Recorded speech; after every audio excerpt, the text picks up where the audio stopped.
How do you like it? Hey Guardians, Ghost Shuki here. Wanted to talk a bit about the This Week at Bungie article that was released yesterday.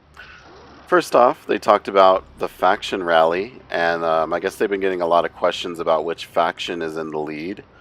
Well, they said they're not going to spoil anything and talk about it while it's happening, but when the event is over next week, they may give some details about how things were trending during the event. I feel based on how great the weapons are, Future War Cult may be winning, but I guess we'll have to wait until next week to see.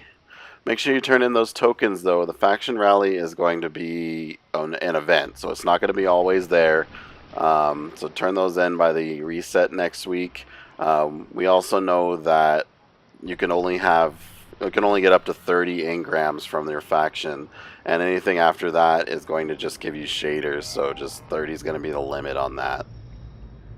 Bungie went on to talk about weapon tuning, and specifically about how popular Mida Multi-Tool is. We are aware of Mida Multi-Tool's popularity and are looking at it very closely. It is popular, but according to our data, there are options out there that match or exceed its effectiveness in all activities. Have you found one? It's only the first month of a long adventure. Many players are still getting weapons for their arsenal, and we have a handful of guns that haven't even hit the game yet. We're excited to see how things evolve. As always, thanks for playing and keep the feedback rolling in. Next, they talk about some issues in the game that they are working on.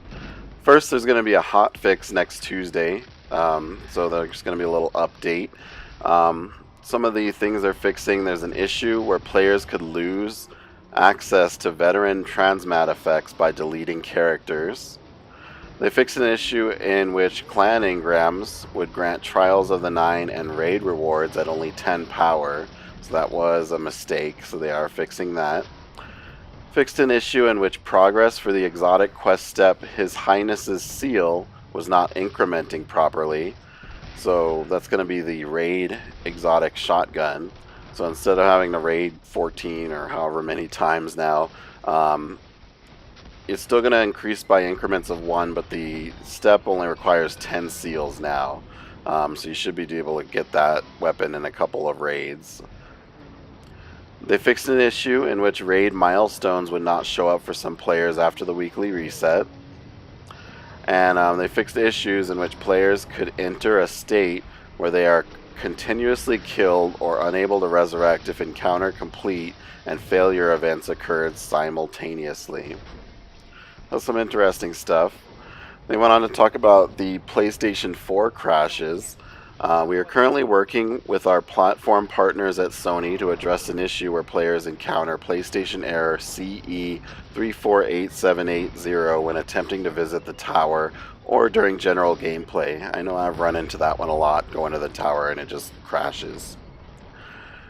Cade Stash, Lost Sector, and Planetary Chest Reward issues. We are investigating reports of players opening rewards chests and not receiving loot. If you are encountering this issue, please post a report to #helpforum detailing the following. Which type of chest did not grant rewards?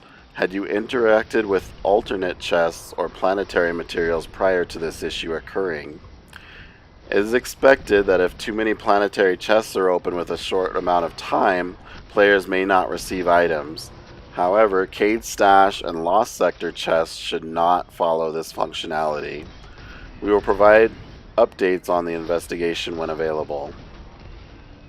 Finally, for the raid, there are two issues they're working on. Signing in with alternate characters will remove raid keys.